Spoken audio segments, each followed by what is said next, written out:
So the design process for Out of This World started much before I had begun my work with Mark Murphy.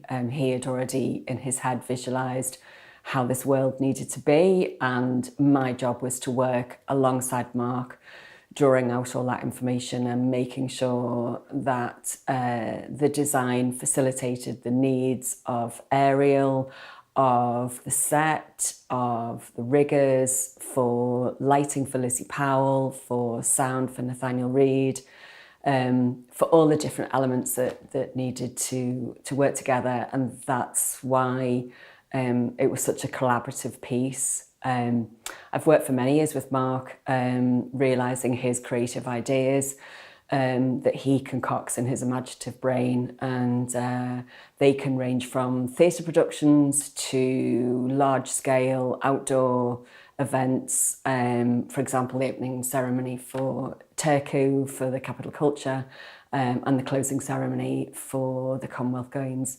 And a lot of those shows, and practically most of those shows, involve Ariel, and that's where the challenge begins.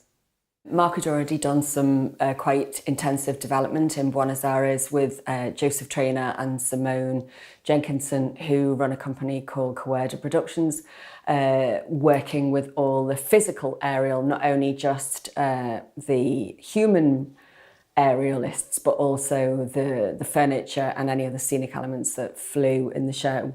We worked really closely with Alex Palmer and Imogen Michael, who created the trussing that toured with the show, that had to go into all these different venues, and also working out how they would see onto the set and how that would work from a scenic point of view, a storytelling point of view, but also facilitating their visual eye line to work with the rigging for all the show.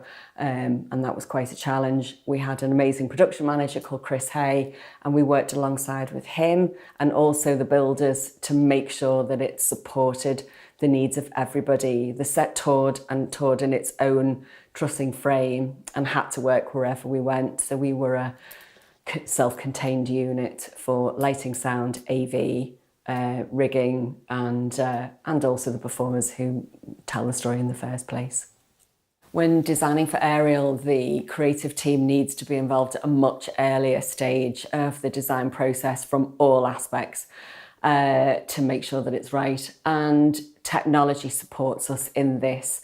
Whether we're in a different city or a different country, the design process can continue. We're really lucky for that to happen.